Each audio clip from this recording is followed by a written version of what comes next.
Good evening. Number one, I am doing audio blogs and seeing whether or not I get better responses. So you might say this is a beta test.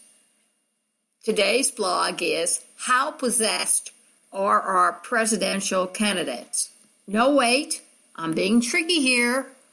I should have said, how self-possessed are our presidential candidates? I wanted to see if you guys were really awake and reading or just letting me lead you on. It's interesting to note that they who point their fingers the most are the ones that are the most terriblest of self-managing themselves. Have you ever noticed that? Let me start with the leading Republican candidate. He's not Mr. Cruz. Let me say this. Any candidate that has to threaten a potential audience who doesn't agree with him has no business running for a government office. Any candidate that has to intimidate, bully, or declare a national holiday on all those who refuse to see things his way is not high on the list of managing his or her interpersonal skills. I'm just saying this to reinforce the notion that when you run for public office, you must be in control of yourself. If you can't handle yourself now, how are you going to handle all those people around you, let alone an international crisis? I know. No one is asking the right question to these candidates.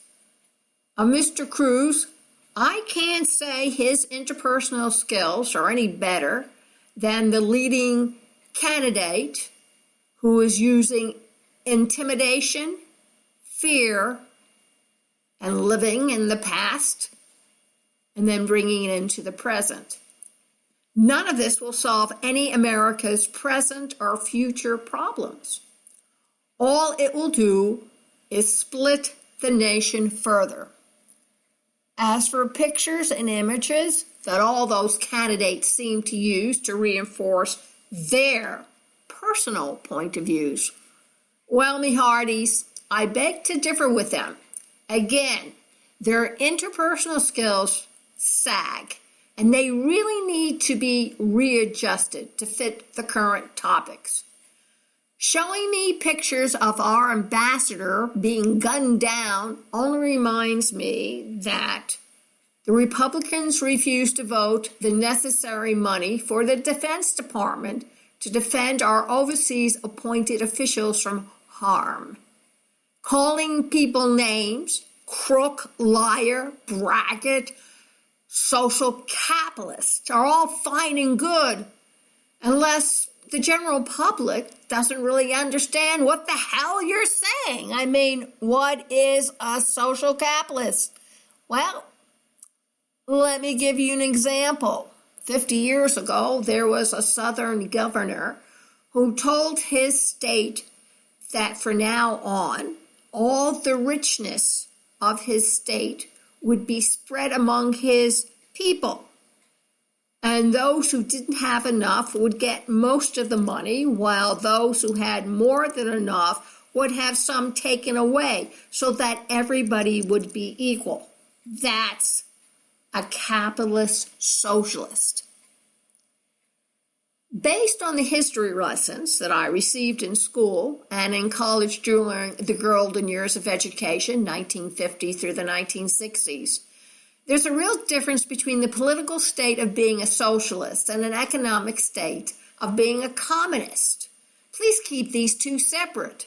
And if you don't understand what I just said, go to the library and talk to one of the older librarians. They'll set you straight. I mean, after all, that's what the revolution in the Soviet Union was all about. Of course, it's now called the Federation of Russia, but it formerly was the Soviet Union.